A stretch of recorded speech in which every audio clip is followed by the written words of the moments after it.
در ادامه زندگی اسرارآمیز ملکه نیل به جایی میرسیم که اختلاف میان کلئوپاترا و برادرش بطلمیوس چهاردهم که به اجبار با همدیگه ازدواج کردن به نقطه بحرانی میرسه. در این میان آرسینوه خواهر جاه طلبشون در تلاش هست که جای کلئوپاترا رو بگیره. او به سراغ کاهن معبد دولف میره و از اون تقاضا میکنه که اسباب این طلاق رو فراهم کنه تا خودش به عنوان ملکه مصر با برادرش ازدواج کنه. اما آیا قدرت و زیبایی کلئوپاترا کافی هست تا او را بر تخت سلطنت نگه داره؟ برای شنیدن این داستان همراه ما باشید. کلئوپاترا خواهری داشت به نام آرسینوهه. از کودکی متوجه شده بودند که آرسینوهه خیلی به کلئوپاترا شبیه است و هر قدر بزرگتر میشد شباهتش به کلئوپاترا بیشتر میشد. البته ژست های کلئوپاترا با ژست های آرسینوهه فرق میکرد. کلئوپاترا ژست های زیبا و با شکوه داشت و در موقع صحبت وقتی سر و دست را تکان میداد معلوم میشد که دختر پادشاه مصر است. اما آرسینوهه انسان را به یاد زنهایی میانداخت که در کنار شط نیل رخت میشویند و کلئوپاترا از همه حیث برجسته تر از آرسینوهه بود. تا روزی که کال به من نگفته بود کلئوپاترا زیباترین زن مصر است، من همه وقت مدافع زیبایی کلئوپاترا بودم. ولی بعد از اینکه کال او را بر من ترجیح داد، قلبم پژمرده شد. با این همه حتی آن موقع هم در دل تصدیق می کردم که کلئوپاترا از من زیباتر است. زیبایی کلئوپاترا زیبایی یونانی بود و ابرو و موهای سیاه و چشمهای میشی داشت و بینی بزرگ او را دهان کوچکش جبران می کرد. ولی من زیبایی مصری داشتم و دارای قیافه یک زن زیبای مصری بودم و معلوم است که زیبایی مصری به پای زیبایی یونانی نمی رسد. با این حال انتظار نداشتم که کال آنطور با صراحت به من بگوید که کلئوپاترا از من زیباتر است. بعد از اینکه بطلمیوس 13 زندگی را بدرود گفت، من متوجه شدم که بین آرسینوهه و کلئوپاترا کدورت به وجود آمده است. اولین علت به وجود آمدن کدورت این بود که آرسینوهه می گفت که برای چه کلئوپاترا را به برادرم دادند؟ به چه مناسبت مرا که از او زیباترم به برادرم ندادند و در واقع از ملکه شدن محروم کردند؟ من از آرسینوهه شنیدم که می گفت پادشاه مصر تا کنون خواهرم را به چشم زنی که روزی باید همسر او شود نگاه نکرده است. وقتی آرسینوهه متوجه شد که بین کلئوپاترا و برادرش اختلاف به وجود آمده بسیار خوشوقت شد. اختلاف آن دو همانطور که گفتم ناشی از این بود که کلئوپاترا می گفت پادشاه مصر شخصی است ضعیف و ناتوان و او نمی تواند وی را به عنوان شوهر بپذیرد و بطلمیوس 14 شکایت می کرد که کلئوپاترا حاضر نیست از وی تمکین کند. آرسینوهه بعد از اینکه متوجه شد بین خواهر و برادر اختلاف به وجود آمده امیدوار شد. او به رهبان معبد دولف واقع در اسکندریه که در امور مربوط به ازدواج بصیرت داشت مراجعه کرد و به او گفت آیا رهبان تصور می کند تحت این شرایط ازدواج آنها برهم خواهد خورد؟ رهبان گفت به نظر می رسد آنچه سبب ناتوانی بطلمیوس 14 شده و نیز سبب شده که کلئوپاترا از وی تمکین نکند و او را به اتاق خود راه ندهد، این است که این زن و شوهر از یکدیگر نفرت دارند. چون از هم نفرت دارند، وقتی به هم میرسند در آنها محبت زناشویی به وجود نمی آید و چون آن محبت ایجاد نمی شود، نمی توانند وظیفه ناشی از ازدواج را به انجام برسانند. آرسینوه بیشتر امید یافت و گفت آیا ممکن است که این دو نفر از هم جدا شوند و برادرم زنی دیگر بگیرد؟ رهبان گفت اگر محقق شود که برادرت ناتوان است، یا اگر محقق شود که کلئوپاترا حاضر نیست وظیفه زوجیت خود را نسبت به همسرش به انجام برساند، حکم بطلان صادر خواهد شد و آن دو از یکدیگر جدا می شوند و برادرت می تواند زنی دیگر و کلئوپاترا شوهری دیگر اختیار کند. آرسینوه گفت آیا بعد از اینکه کلئوپاترا از برادرم جدا شد من به او میرسم یا نه؟ رهبان گفت نمیتوان کلئوپاترا و برادرش را از هم جدا کرد، چون گواهی وجود ندارد تا شهادت بدهد که ادعای یکی از طرفین صحیح نیست. رهبان پرسید آیا تو میتوانی شاهد بیاوری که یکی از طرفین دروغ میگوید؟ آرسینوه گفت کلئوپاترا از برادرم نفرت دارد و به دروغ میگوید که من قصور نمی کنم و شوهرم ناتوان است و از این حیله استفاده می کند. آرسینوه گفت آیا نمیتوان با یکی از زنهای محله تفریح دروغ بودن تهمت کلئوپاترا را آشکار کرد؟ رهبان گفت چرا؟ ولی طبق قانون شهادت زنهای محله تفریح مسموع نخواهد بود و پذیرفته نخواهد شد. من فکر می کردم کلئوپاترا که برادرش را دوست نمی دارد برای چه حاضر نیست از او جدا شود تا خواهرش آرسینوه همسر بطلمیوس شود. بعد با خود فکر کردم شاید نمیتواند فرد دیگری را در جایگاه ملکه مصر ببیند. شاید هم گفته کلئوپاترا راجع به ناتوان بودن بطلمیوس 14 بدون اساس نیست و او مرتکب قصور نشده است. در هر صورت رقابت آرسینوه با خواهرش درباره ازدواج با بطلمیوس مناسبات دو خواهر را تیره کرد. یک روز آرسینوه مرا در کاخ سلطنتی دید و گفت شرمیون، من با تو کاری دارم. گفتم خاتون من چه امری دارید؟ آرسینوه گفت بعد از ظهر به نارنجستان که خلوت است بیا و من در آنجا با تو صحبت خواهم کرد.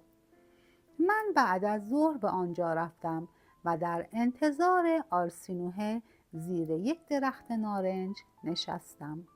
بعد از اینکه آرسینوه آمد من به احترامش برخاستم و او دستم را گرفت و گفت شرمیون، قبل از اینکه به تو بگویم کارم چیست از تو میپرسم که آیا مرا دوست می‌داری یا نه؟ گفتم خاتون من، آیا ممکن است که در اینجا کسی شما را دوست نداشته باشد؟ آرسینوه گفت اگر تو مرا دوست داشته باشی کاری را که به تو می سپارم از روی میل و رضا به انجام خواهی رسانید و اگر مرا دوست نداشته باشی آن کار را بدون میل باطنی انجام خواهی داد. گفتم من شما را دوست می دارم. آرسینوه پرسید آیا خاتون خود کلئوپاترا را دوست می داری یا نه؟ گفتم آری، او را دوست می دارم. آرسینوه گفت من می خواهم کاری را به تو بسپارم که هم به نفع خاتون تو کلئوپاترا و هم به سود من است. تو اگر در این کار موفق شوی و آن را طبق دلخواه من به انجام برسانی، من تو را از خواهرم خواهم خرید و آزاد خواهم کرد و به علاوه وسیله ازدواج تو را فراهم می کنم و به هر جوانی که مایل باشی می دهم. آرسینوه گفت: شرمیون، من فکر می کنم که تو علاقه داری با جوانی که در ارتش درجه سنتوریون دارد ازدواج کنی. به دفعات تو و آن جوان را با هم دیده و مشاهده کرده اند. من میدانم که تو آن جوان را دوست داری، اما چون کنیز خواهرم هستی نمیتوانی با آن جوان ازدواج کنی، زیرا از خود اختیار نداری و خواهرم که به تو علاقه دارد تو را آزاد نمی کند تا بتوانی زوجه آن جوان شوی. وقتی آن حرف را از آرسینوه شنیدم گفتش را تصدیق کردم. من تا روزی که کنیز کلئوپاترا بودم نمی توانستم با کال ازدواج کنم، چون علاوه بر اینکه خاتونم مرا آزاد نمی کرد میل نداشت که من زوجه کال شوم، زیرا آنطور که من حس کردم خود او به آن جوان علاقه داشت. فقط در یک صورت می توانستم همسر کال بشوم و آن اینکه از خدمت کلئوپاترا خارج، یعنی آزاد شوم. لکن من پول نداشتم که بتوانم بهای خود را بپردازم و آزاد شوم و به همین جهت تا آخرین روز زندگی در خدمت کلئوپاترا باقی می ماندم. سوال کردم: دستور شما چیست؟ آرسینوه گفت: تو کنیز مقرب و محرم کلئوپاترا هستی و هر شب پشت در اتاق او میخوابی و آنچه در آن اتاق گفته میشود میشنوی. آیا همین طور است؟ گفتم: بلی ای خاتون من. آرسینوه گفت: تو چون یک کنیز هستی شهادت تو پذیرفته نمی شود، زیرا اگر تو کنیز نبودی شهادتت ارزش داشت، ولی چون برده هستی من از تو نمی خواهم شهادت بدهی، بلکه خواهان کاری دیگر هستم و آن این است که تو یک نفر را چند شب متوالی در اتاق خود جا بدهی تا وی بتواند مثل تو همه صحبت‌هایی را که در اتاق کلئوپاترا گفته می شود بشنود. گفتم: آن شخص که من باید او را در اتاق خود جا بدهم کیست؟ آرسینوه گفت: او رهبان معبد دولف است. آرسینوه گفت: تو که هر شب پشت اتاق خاتون خود میخوابی و صحبتهای او و برادرم را میشنوی، میدانی که کلئوپاترا از برادرم نفرت دارد و چون از وی متنفر است اجازه نمیدهد که برادرم شوهرش بشود و میگوید که برادرم ناتوان است تا بتواند بدین عذر وی را از خود دور نگاه دارد. بنابراین هرگاه وسیله ای فراهم شود که رهبان معبد دولف بتواند این دو نفر را از هم جدا کند و طلاق جاری شود، به نفع خواهرم خواهد بود.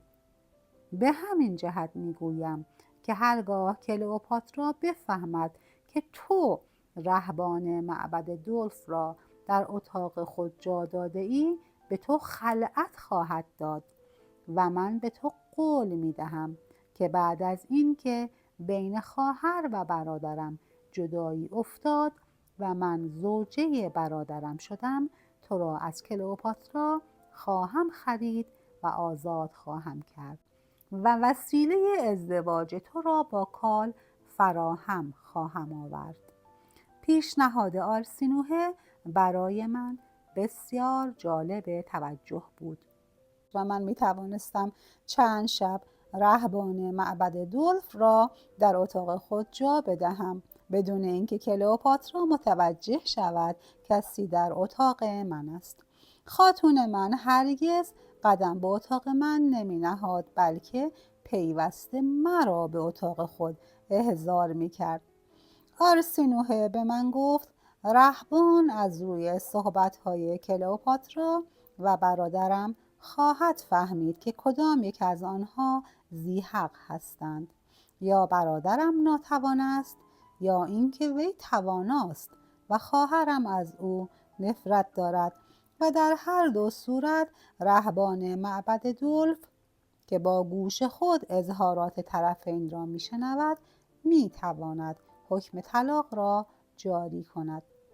از این واقعه خاتون تو متضرر نمی شود و بعد از اینکه کلئوپاترا و شوهرش از یکدیگر جدا شدند تو به کال خواهی رسید و با کال ازدواج خواهی کرد. گفتم رهبان معبد دولف چه موقع خواهد آمد؟ آرسینوه گفت فردا شب. پرسیدم چه ساعت خواهد آمد؟ آرسینوه گفت قبل از اینکه درهای کاخ سلطنتی را ببندند او با لباس مبدل وارد کاخ خواهد شد و به طرف قصر من خواهد آمد و آنجا خواهد ماند تا وقتی سکنه کاخ بخوابند. تو باید قبل از اینکه کلئوپاترا وارد خوابگاه خود شود به من اطلاع بدهی تا او را وارد اتاق تو کنم. رهبان معبد دولف در شب معین وارد کاخ سلطنتی شد و بدون همانطور که مقرر بود به قصر آرسینوه رفت. هیچ کس متوجه ورود رهبان مزبور به کاخ سلطنتی نشد، زیرا آن مرد لباس مبدل بر تن داشت. همین که کلئوپاترا برای خوابیدن به اتاق خود رفت و برادرش به او ملحق شد، من خود را به قصر آرسینوه رسانیدم و گفتم کلئوپاترا و برادرش برای خوابیدن آماده شده اند و اگر میل دارید رهبان را به اتاق من بفرستید.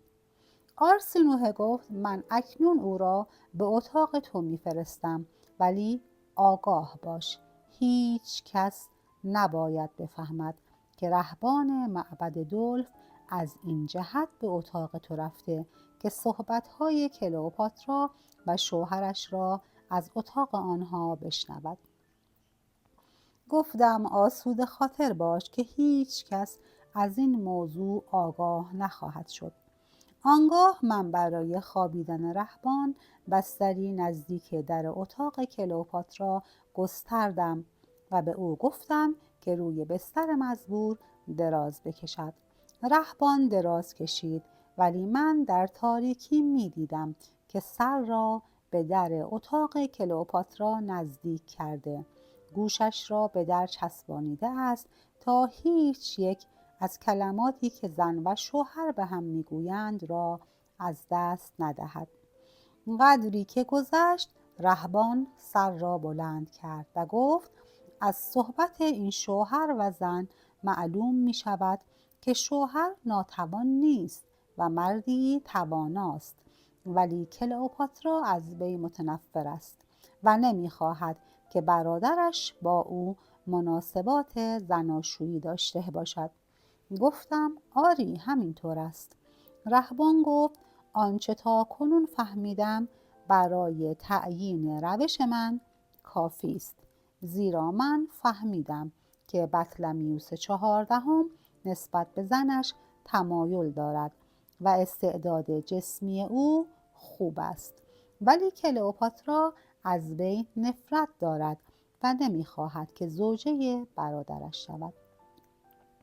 وقتی صحبت رهبان به اینجا رسید واقعی اتفاق افتاد که نه من پیش بینی آن را کرده بودم، نه آرسینوه و نه خود رهبان، و آن اینکه یک مرتبه رهبان سال خورده دچار سرفه‌ای شدید شد.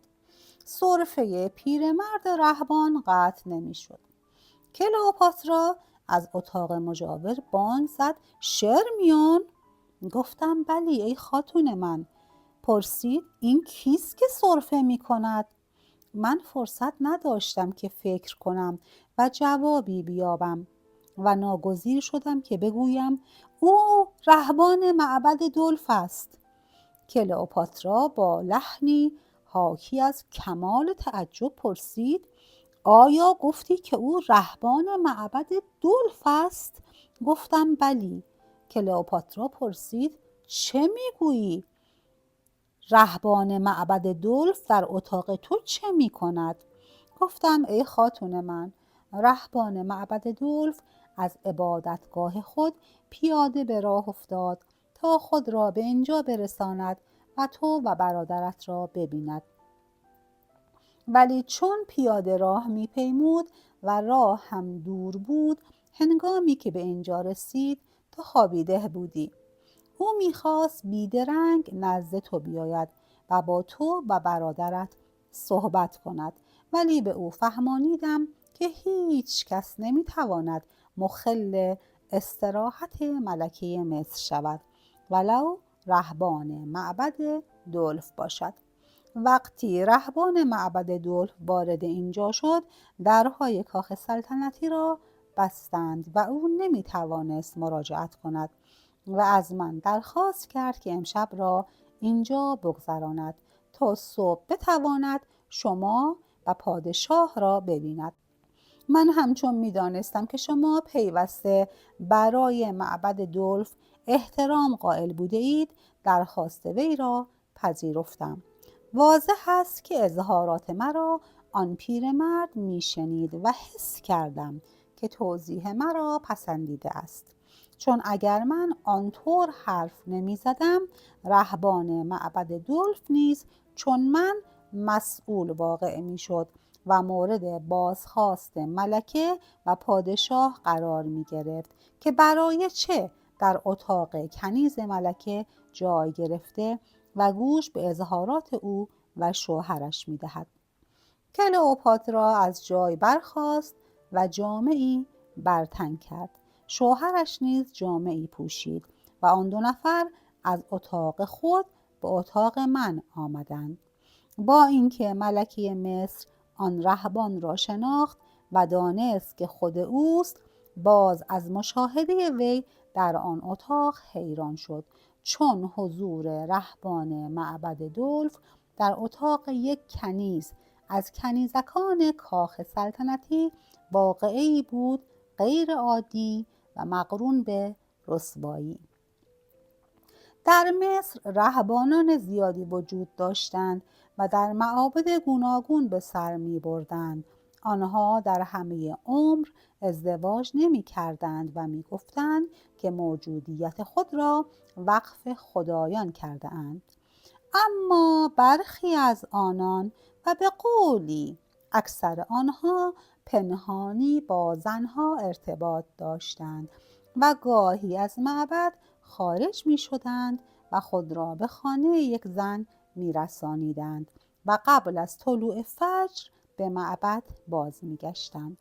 وقتی کلئوپاترا و شوهرش وارد اتاق من شدند، با اینکه من گفته بودم که رهبان سال خورده آمده است تا آن دو نفر را ببیند، من فهمیدم که آنها نسبت به من ظنین شده اند و فکر می کنند که رهبان معبد دلف خواهان من شده و برای اینکه از من مستفیض شود آن شب به آنجا آمده است. رهبان گفت: ای کلئوپاترا ملکه مصر و تو ای بطلمیوس 14 پادشاه این کشور، من آمده ام تا با تو و شوهرت گفتگو کنم. آن وقت سوء ظن کلئوپاترا و شوهرش نسبت به من رفع شد و دانستند که آن پیرمرد برای من به کاخ سلطنتی نیامده، بلکه با خود آنها کار دارد. ولی از رهبان پرسیدند: چه شد که بعد از ورود به کاخ سلطنتی به شرمیون مراجعه کردی و وارد این اتاق شدی؟ آیا نمی‌دانستی که در کاخ کسانی هستند که شغلشان این است که از ارباب رجوع بپرسند با چه کسی کار دارد و چه کاری دارد؟ رهبان گفت من این موضوع را می‌دانستم و مستحضر بودم که هر کس بخواهد ملکه و پادشاه را ببیند و با آنها مذاکره کند میباید به صاحب منصبان دربار بگوید، ولی من نمیخواستم که مذاکره من با ملکه و پادشاه جنبه رسمی داشته باشد و دیگران بفهمند که من برای چه به اینجا آمده ام. به همین جهت در عوض مراجعه به صاحب منصبان دربار به کنیز تو شرمیون مراجعه کردم و از او خواستم که وسیله ملاقات مرا با ملکه و پادشاه فراهم آورد. او هم گفت که ملکه و پادشاه خوابیده اند و نمیتواند شما را از خواب بیدار کند.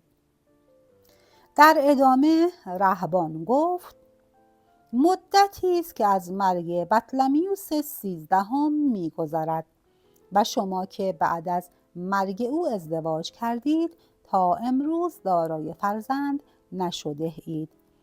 این موضوع باعث تعجب شده، چون نمیتوان پذیرفت که یک زن و مرد جوان در بحبوحه جوانی ازدواج کنند اما دارای فرزند نشوند، به خصوص که آن فرزند میباید ولیعهد مصر شود. به همین جهت بین مردم دو شایعه وجود دارد و بعضی میگویند که ملکه مصر از این جهت باردار نشده که شوهرش ناتوان است و برخی دیگر اظهار میکنند که باردار نشدن ملکه ناشی از این است که کلئوپاترا نسبت به شوهرش بی محبت است و میل ندارد که زوجه واقعی او شود. این است که من به اینجا آمدم تا از شما بپرسم کدام یک از این دو شایعه صحیحند و آیا قصور از طرف پادشاه مصر است یا از سوی ملکه؟ کلئوپاترا گفت قصور از طرف پادشاه مصر است و او نمیتواند وظیفه زوجیت را به انجام برساند. برادر کلئوپاترا گفت اینطور نیست، بلکه قصور از طرف اوست و او میل ندارد که زوجه من بشود و حتی به من ناسزا میگوید. رهبان که در آن شب آنچه را که باید بفهمد فهمیده بود گفت آیا ممکن است موافقت کنید که من از این اتاق خارج شوم و نظری به ستارگان آسمان بیاندازم؟ شوهر کلئوپاترا که قوی دل بود و میدانست که ستارگان به نفع او رأی خواهند داد به رهبان گفت برو و از ستارگان بپرس که کدام یک از ما 2 نفر قصور کرده ایم و میکنیم. رهبان از اتاق بیرون رفت و قدری در باغ توقف کرد و بعد از اینکه برگشت بطلمیوس 14 از او پرسید آیا از ستارگان سؤال کردی؟ رهبان گفت بلی. برادر کلئوپاترا پرسید آنها به تو چه جواب دادند؟ رهبان گفت جواب آنها این بود که از طرف شوهر قصور نمی شود بلکه زن کوتاهی می کند. بطلمیوس 14 گفت اینک تصدیق می کنی که آنچه من گفتم درست است؟ رهبان گفت بلی، آنچه تو گفتی درست بود. بعد خطاب به کلئوپاترا گفت ای دختر پادشاه مصر، ستارگان آسمان میگویند که تو نمیخواهی زوجه واقعی شوهرت شوی و چون زوجه واقعی او نمیشوی دارای فرزند نخواهی شد تا بعد از شوهرت پادشاه مصر شود. کلئوپاترا قدری سکوت کرد و بعد گفت ای رهبان، من میخواهم که دارای فرزند شوم اما نه از برادرم. رهبان حیرت زده پرسید برای چه؟ آیا ممکن است که برای زن شوهری بهتر از برادرش پیدا شود؟ کلئوپاترا گفت ما از اصل یونانی هستیم و جد من بطلمیوس اول از یونان به این کشور آمد. او با اسکندر به این مملکت آمد و بعد از مرگ اسکندر پادشاه مصر شد. در یونان خواهر و برادر با هم ازدواج نمی کردند و امروز هم نمی کنند. رهبان گفت این کار اشتباه است و ازدواج خواهر و برادر بهترین ازدواج ها برای زن و مرد است. کلئوپاترا گفت اینطور نیست. ازدواج خواهر و برادر از این جهت مرسوم شده که ثروت از بین یک خانواده خارج نشود و به خانواده دیگر نرود و از نظر نفس ازدواج وصلت خواهر و برادر از بدترین وصلت هاست. رهبان پرسید برای چه؟ کلئوپاترا گفت اجداد من همه مردان و زنانی زیبا و نیرومند و خوشبنیه بودند، ولی هر قدر که از اجداد اولیه دور و به زمان خودمان نزدیک می شویم می بینیم که پدران و مادران ما ضعیفتر شده اند و اگر نژاد ما به کلی ناتوان و مفلوک نشده از این جهت است که بعضی از اجداد من چون خواهر نداشتند مجبور شدند که با زنهای بیگانه وصلت کنند، وگرنه امروز نژاد بطالسه از نژاد حمالهای مصری ناتوانتر شده بودند. رسم ازدواج خواهر و برادر یک رسم مصری است و در این مملکت به اجداد من سرایت کرد. یکی از بدبختی های دائمی سلاطین قدیم مصر که قبل از سلسله ما در این کشور سلطنت می کردند این بود که خواهران و برادران با هم ازدواج می کردند. به همین جهت فرعونهای مصر در جوانی می مردند و اگر یک فرعون 40 سال عمر می کرد آن را یک واقعه استثنایی می دانستند. حد متوسط عمر فرعونهای مصر 25 سال بود. در سلسله ما هم از مدتها پیش علامت فساد نسل آشکار شده است. سبک عقلی بعضی از اجداد من، ضعف بنیه پدرم و فرزندان او از جمله برادرم که اینجا حضور دارد ناشی از ازدواج خواهر و برادر است و من نمیخواهم که از من فرزندانی ناتوان و سبک عقل به وجود بیایند. برادر کلئوپاترا خطاب به رهبان گفت این بهانه است و او بدون می گفت که من ناتوان هستم و اینک اظهار می کند که هرگاه زوجه من شود نسل ما ضعیف خواهد شد. ولی ای رهبان معبد دلف بگذار تا من حقیقت را به تو بگویم. حقیقت این است که خواهر من خواهان یک مرد دیگر است و چشم به راه آمدن آن مرد دوخته. رهبان سالخورده از این حرف دچار شگفت شد و روی خود را به طرف کلئوپاترا کرد و گفت آیا برادرت درست میگوید و تو خواهان یک مرد دیگر هستی؟ کلئوپاترا گفت به فرض اینکه چنین باشد آیا من مرتکب گناه شده ام؟ رهبان گفت ای ملکه مصر اگر تو مردی دیگر رو دوست بداری گناهت نزد خدایان قابل بخشایش نیست. کلئوپاترا گفت اگر من قبل از ازدواج با برادرم آن مرد را دیده و با او آشنا شده باشم چطور؟ آیا در آن صورت هم خدایان گناه مرا نخواهند بخشود؟ رهبان گفت ای ملکه مصر تو که مردی دیگر را می‌خواستی و محبت او در قلبت جای گرفته بود نمی بایست همسر برادرت می شدی. کلئوپاترا گفت من نمیخواستم همسر برادرم شوم، ولی چون پدرم گفته بود که این وصلت باید صورت بگیرد، ناگزیر از اطاعت او بودم. رهبان گفت به همین دلیل که تو ای ملکه مصر ناگزیر بودی که از پدرت اطاعت کنی، وظیفت این بود که محبت آن مرد را از قلبت بیرون کنی.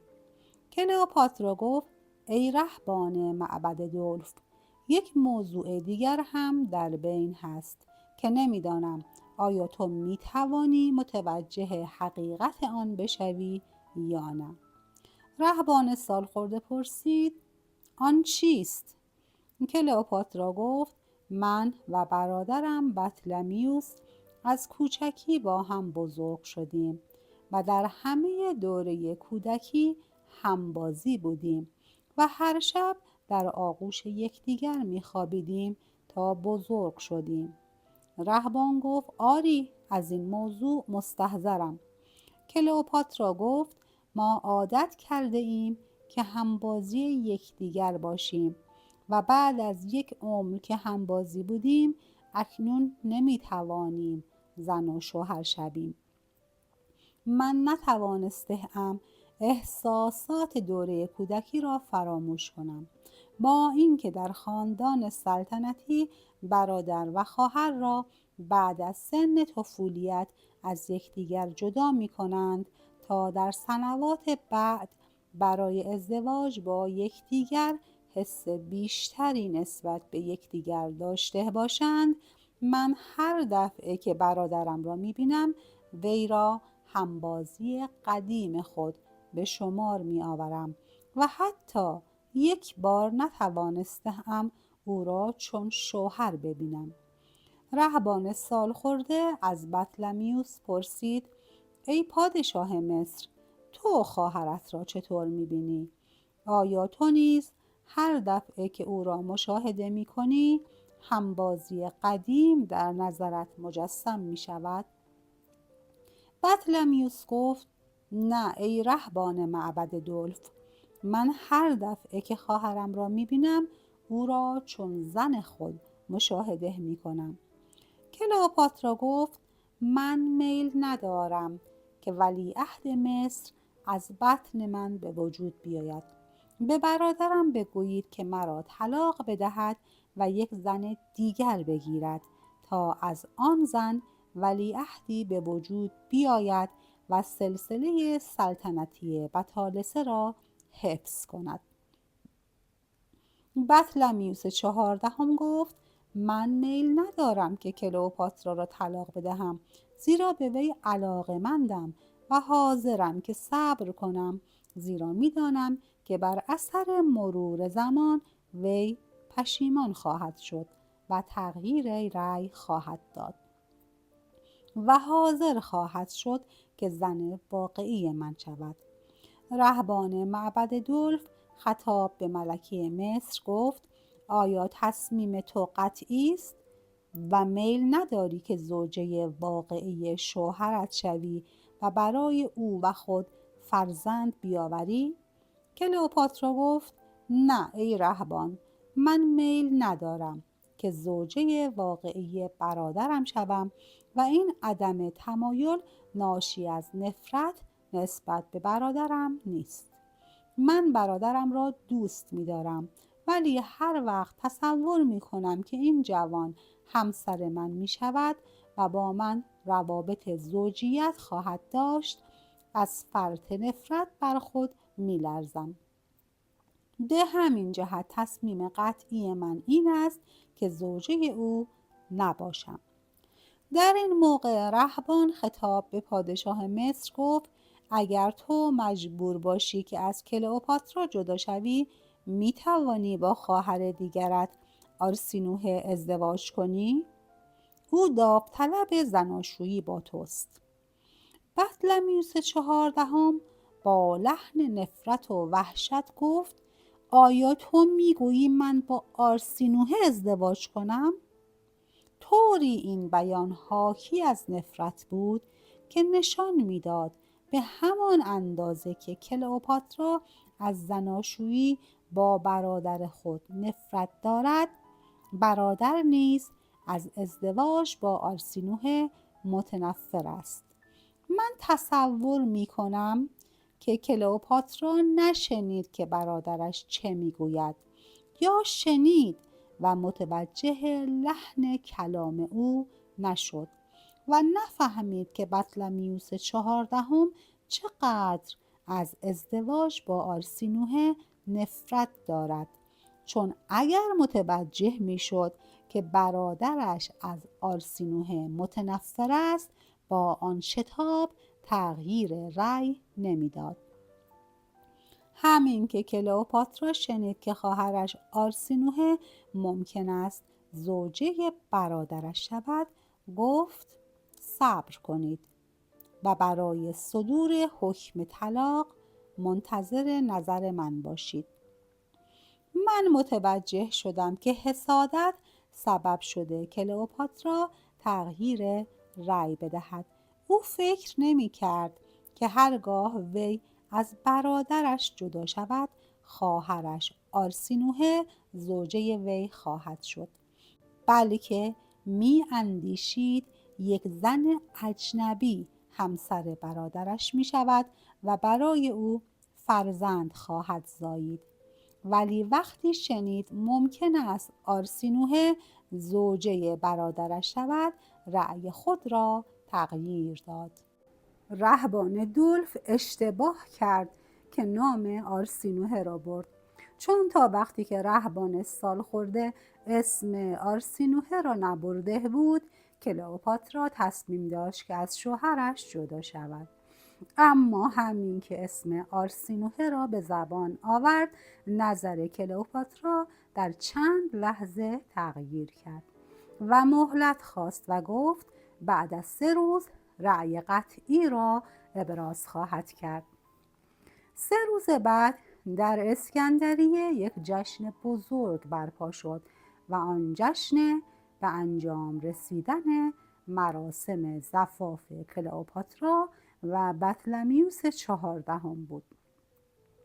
در آن روز که همه سکنه شهر شادمان بودند و تفریح می کردند، خاتون من کلئوپاترا از کاخ سلطنتی خارج نشد و از خیابانهای شهر عبور نکرد. من می دانستم که علت غمگین بودن خاتونم چیست. او برادرش را دوست نمی داشت، ولی از بیم آنکه خواهرش آرسینوه زوجه برادر نشود، حاضر شد که زوجه واقعی او شود و چون از روی اکراه زوجه واقعی او شده بود، خود را بدبخت می دید. آرسینوه خواهر کلئوپاترا هم آن روز از کاخ سلطنتی خارج نشد، ولی خارج نشدن او از کاخ سلطنتی از غبطه خوردن سرچشمه می گرفت و حسد می برد که چرا کلئوپاترا باید زوجه بطلمیوس 14 و در نتیجه ملکه مصر شده باشد. بعد از اینکه کلئوپاترا زوجه واقعی همسرش شد، پادشاه مصر فرماندهی برجسته ترین لژیون ارتش مصر موسوم به اسکندر را به کلئوپاترا واگذار کرد. من می دانستم که کارل با درجه یوزباشی در آن لژیون خدمت می کند.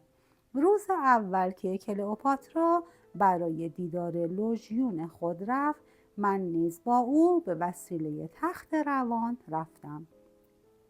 محل سیرک را برای مراسم سان و رژه لژیون انتخاب کردند، زیرا بزرگتر از سیرک در اسکندریه محوطه‌ای وجود نداشت. 6000 سرباز لژیون اسکندر در سیرک در 30 قسمت صف کشیده ایستاده بودند و هر قسمت منقسم به 2 سنتوری میشد و در رأس هر سنتوری 1 سنتوریون قرار داشت. در سیرک کلئوپاترا از تخت روان فرود آمد و سوار بر اسب شد و سربازان لوژیون را ساندید. سپس نوبت رژه سربازان شد. سربازان لوژیون از جلوی ملکه مصر و فرمانده خود رژه رفتند. کلئوپاترا به لگات فرمانده لوژیون گفت یک لوژیون نباید سان بدهد و رژه برود و اگر سان داد و رژه رفت باید سربازان آن خوش لباس باشند و خوب گام بردارند. در حالی که کلئوپاترا مشغول صحبت با لگات فرمانده واقعی لوژیون بود، کال با سنتوریون خود از مقابل ملکه مصر گذشت. کلئوپاترا کال را به فرمانده لوژیون نشان داد و گفت نگاه کنید، این مرد جوان که سنتوریون است طوری قدم برمی دارد که انسان تصور می کند این افسر جوان این نوع راه رفتن را در اینجا فرا نگرفته، چون این طور قدم برداشتن را در اینجا به کسی نمی آموزند. شما می توانید برای تربیت سربازان خود از این جوان استفاده کنید و بعد از اینکه رژه تمام شد به او بگویید که امروز عصر به کاخ سلطنتی بیاید و مرا ببیند.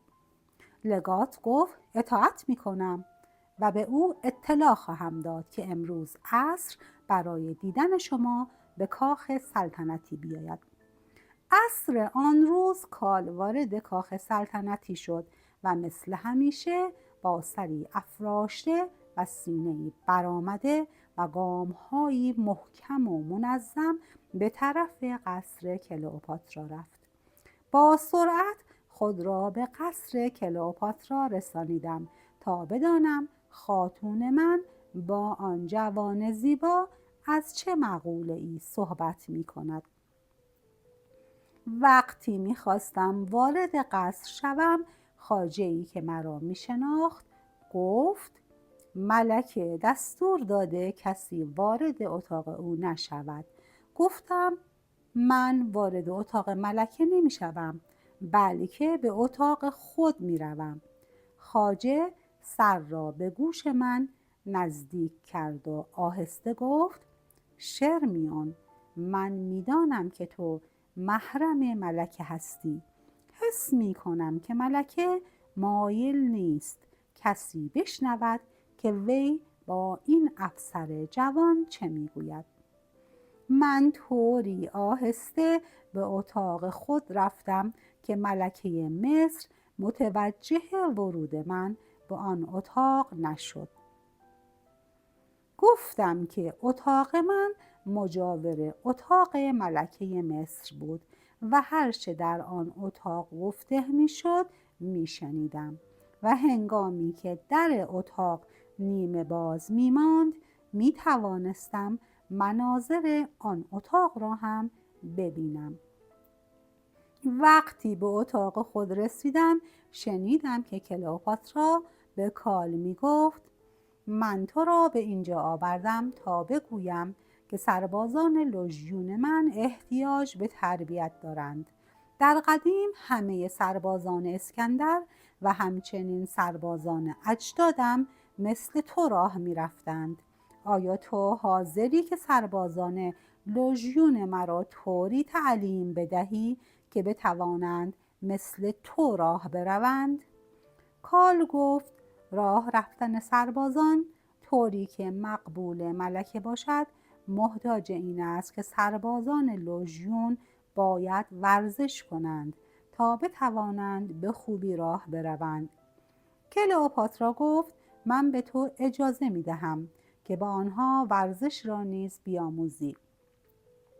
آن وقت ملکه مصر موضوع صحبت را عوض کرد و پرسید کال مادرت اهل کجا بود؟ کال گفت مادرم سوریانی بود و پدرم ایرانی. کلئوپاترا گفت از این قرار زیبایی شرقی تو از مواریث پدر و مادرت است، ولی من در تو زیبایی یونانی هم میبینم. کال گفت والدین مادرم یونانی بودند. کلئوپاترا گفت آیا تو میدانی چقدر زیبا هستی و میتوانی به میزان وجاهت خود پی ببری؟ کسی که زیباست باید قدر این ثروت را بداند و آن را رایگان از دست ندهد. و رایگان از دست دادن این ثروت این است که درخواست هر زنی را بپذیرد.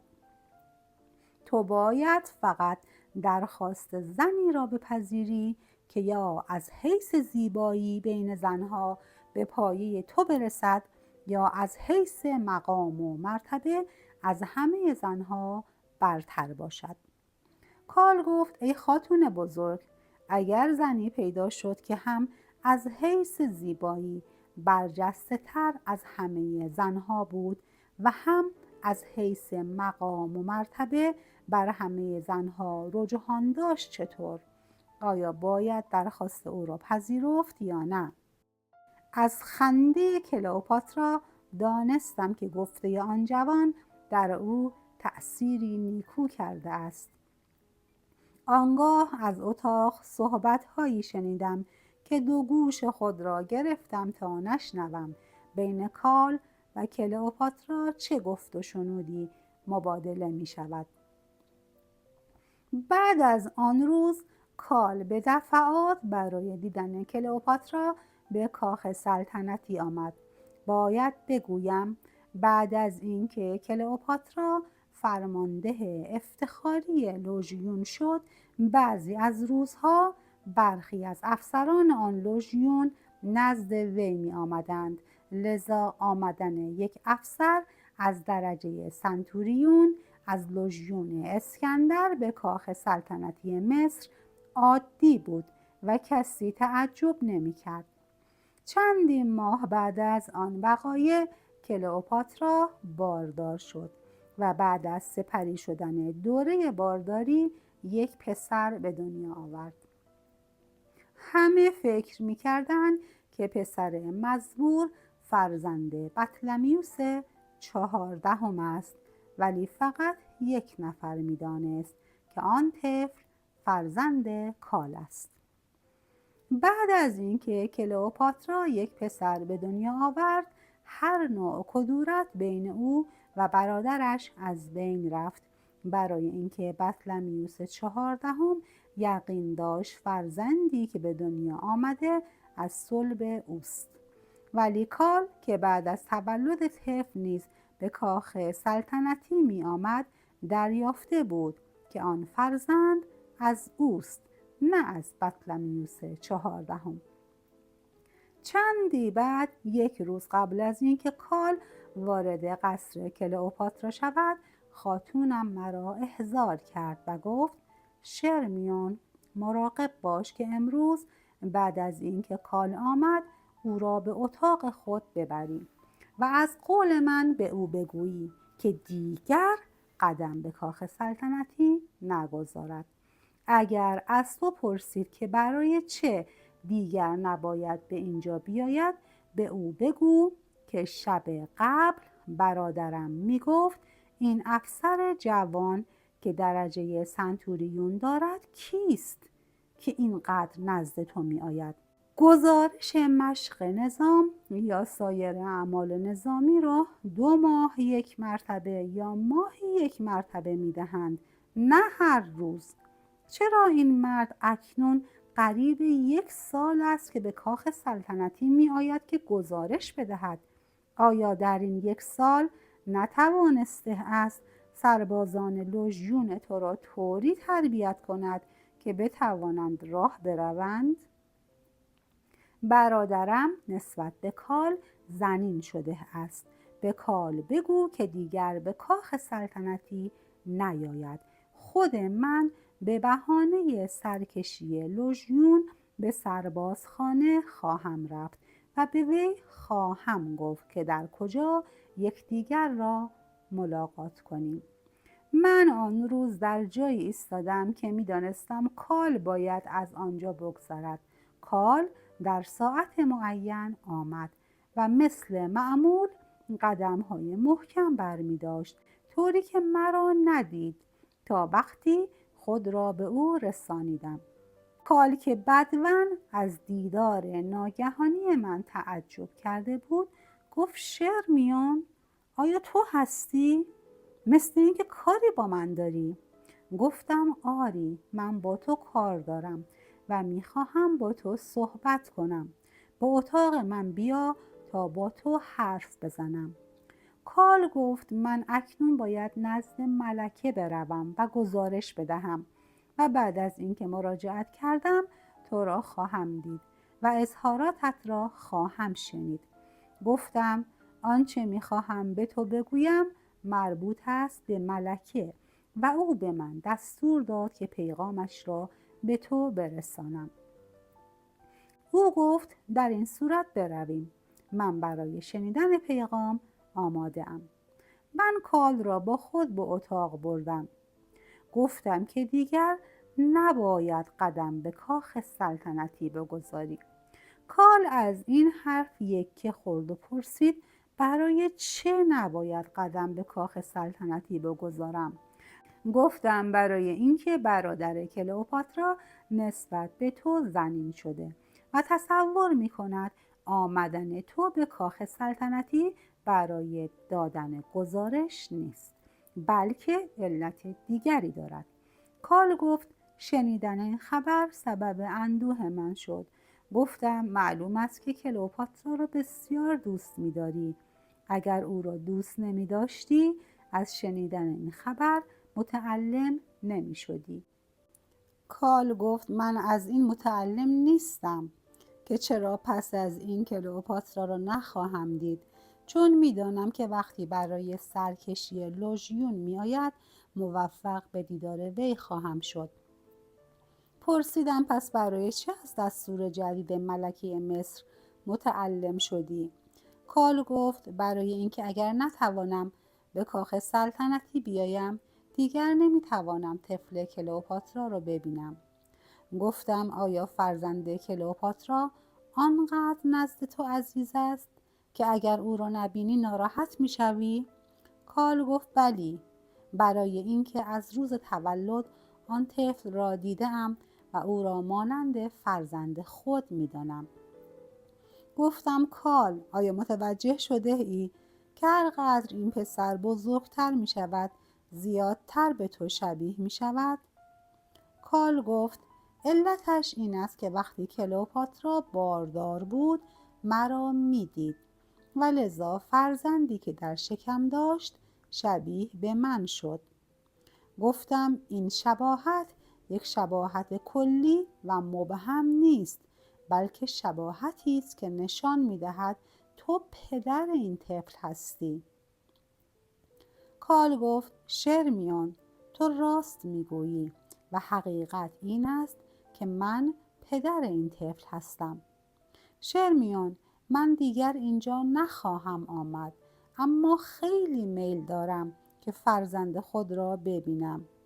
آیا برای تو امکان دارد که برخی از روزها طفل را از کاخ سلطنتی خارج کنی تا من بتوانم او را ببینم؟ گفتم من خودسر نمیتوانم این کار را بکنم، چون این طفل ولیعهد مصر است و میباید روزی بطلمیوس 15 شود و پسری را که ولیعهد مصر است از کاخ سلطنتی خارج نمی کنند مگر با اجازه پادشاه و ملکه.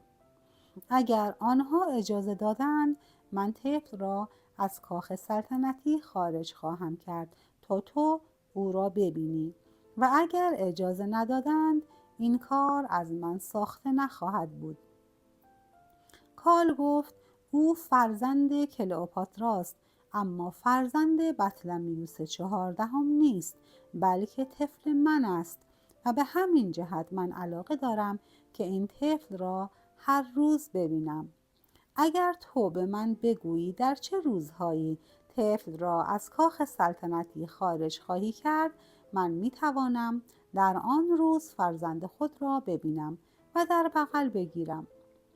گفتم با توجه به اینکه پادشاه مصر نسبت به تو سوءظن دارد، اگر ببیند که تو به من و طفل بیرون از کاخ سلطنتی نزدیک میشوی، وضعی وخیم برای من پیش می آید و اگر پادشاه مصر مرا مجازات نکند، بدون شک مورد خشم کلئوپاترا قرار خواهم گرفت و بر تو پوشیده نیست که مجازات کنیزان و غلامان خطاکار در کاخ سلطنتی چقدر مخوف است. من نمیبایست که درخواست کال را بپذیرم، ولی چون خواهان کسب رضایت کال بودم، عاقبت درخواست وی را پذیرفتم. کلئوپاترا با اطمینان فرزند خود را به من می سپرد تا وی را سرگرم کنم یا بخوابانم یا در باغ سلطنتی بگردانم. من هم آن طفل را دوست می داشتم، ولی نه برای اینکه فرزند کلئوپاترا بود، بلکه از این جهت که می دانستم که او فرزند کال است. کال می گفت که هفته 2 روز آن کودک را از کاخ سلطنتی خارج کنم تا وی او را ببیند، ولی من به او فهمانیدم که خارج کردن طفل هفته 2 روز ممکن نیست و او باید به هفته 1 بار قناعت کند. کال پذیرفت و قرار شد هر هفته در روز شنبه من طفل را از کاخ سلطنتی خارج کنم و در نقطه‌ای که با کاخ فاصله داشته باشد او را به کال نشان بدهم. ساعت نشان دادن طفل معین بود و من با کودک از کاخ سلطنتی خارج می شدم و نزد کال می رفتم و او کودک را در بر می گرفت و قدری با من صحبت می کرد و من طفل را به کاخ سلطنتی برمی گردانیدم. وقتی می خواستم به کاخ سلطنتی برگردم، دورا دور عقب من می آمد، ولی به دروازه کاخ نزدیک نمی شد تا من با کودک وارد کاخ می شدم. اما من آن کار پرخطر را به خاطر کال به انجام می رسانیدم. روزی کال گفت شرمیون، من به تو یک پیشنهاد می کنم و آن این است که کمک کنی من بتوانم فرزندم را پیوسته نزد خود نگاه دارم. پرسیدم آیا تو قصد داری فرزند خود را به خانه‌ات ببری؟ آیا من می توانم طفل ملکه مصر را به تو بدهم؟ به فرض اینکه تو بعد از بردن این طفل از اسکندریه رفتی، من که قادر به خروج از این شهر نیستم. دچار شدیدترین عقوبت‌ها خواهم شد، یا مرا زنده خواهند سوزانید، یا به صلیب خواهند کوبید و یا به کام شیرهای درنده باغ وحش خواهند انداخت. کال گفت من از تو این تقاضا رو نمی کنم، چون می دانم که قابل پذیرفتن نیست. پرسیدم چه می خواهی بکنی؟ کال گفت اگر دیگران ندانند، تو ای شرمیون می دانی که این طفل از من است، نه از بطلمیوس 14. گفتم از این موضوع آگاهم. کال پرسید آیا یک فرزند به پدر تعلق دارد یا به مادر؟ گفتم بدیهی است که یک طفل به پدر تعلق دارد. کال گفت از این قرار اگر من طفل خود را به خانه ببرم، عملی برخلاف قانون انجام نداده‌ام.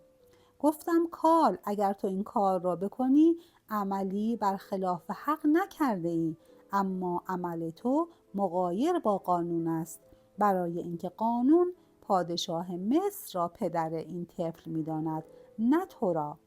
کال گفت من هم برای اینکه بتوانم فرزند خود را به دست بیاورم و به خانه خود ببرم و دیگر مجبور نباشم مانند دزدها فرزند خود را ببینم، قانون را فریب میدهم. گفتم چطور قانون را فریب میدهی؟ کال گفت من میدانم که این طفل در کاخ سلطنتی دایه دارد و از پستان دایه شیر میخورد، نه از کلئوپاترا. گفتم آری همین طور است. کال گفت کلئوپاترا فرزند خود را کمتر می‌بیند و او را در آغوش خود نمی‌خواباند. این طفل چون کنار دایه خود می‌خوابد با او انس دارد و نسبت به مادر بدون الفت است. لذا اگر ما این طفل را عوض کنیم کلئوپاترا متوجه نخواهد شد که فرزندش را عوض کرده اند. گفتم کال، حرفهای عجیب میزنی. چطور میتوان طفل را عوض کرد؟ کال گفت این کار آسان است. روزی نیست که آب نیل چند طفل را که بعضی از آنها زنده میمانند نیاورد. من یکی از این اطفال را از آب رود نیل میگیرم. او را به اینجا میآوریم و لباس فرزند مرا به تن او میپوشانیم و تو او را به کاخ سلطنتی برمیگردانی و من طفل خود را با خویش به منزل میبرم. گفتم اگر هیچ کس متوجه تعویض طفل نشود دایه اش متوجه خواهد شد. تو از کجا می توانی طفلی به دست بیاوری که از حیث شکل و سن شبیه به این طفل باشد و دایه و مادرش و دیگران فریب بخورند؟ کال گفت من تعهد می کنم بین کودکانی که رود نیل می آورد طفلی را پیدا کنم که شبیه به پسر من باشد. من به کال گفتم که قدری به من فرصت بدهد تا در خصوص مسئله تعویض طفل فکر کنم و بفهمم که آیا می توان کودک را تعویض کرد یا نه.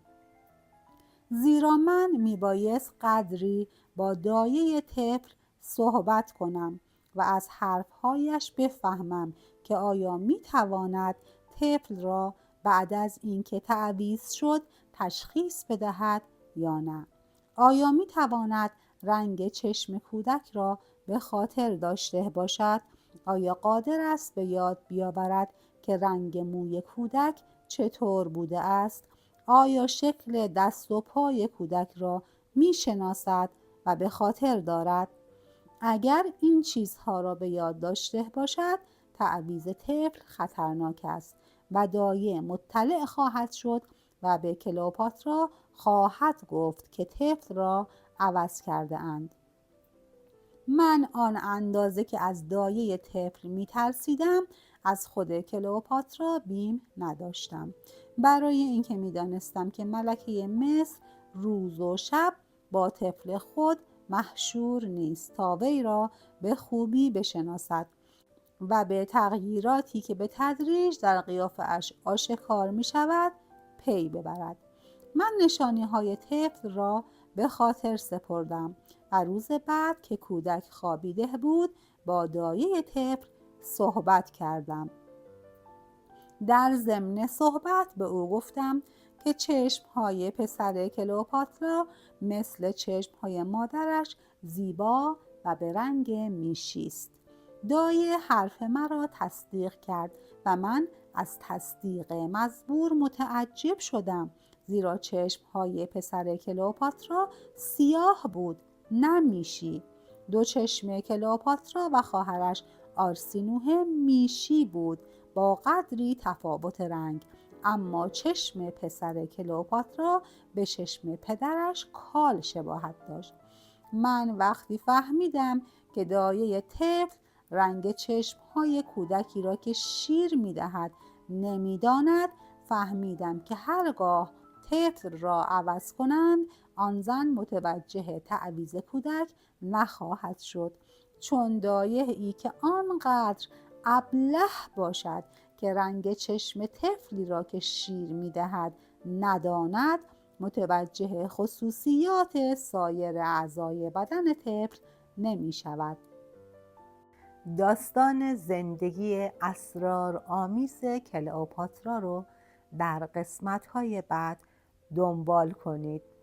برای قسمت‌های بعدی منتظر بمونید. حتما کانال رو سابسکرایب کنید و زنگوله رو فعال کنید تا هیچ قسمت جذابی رو از دست ندید.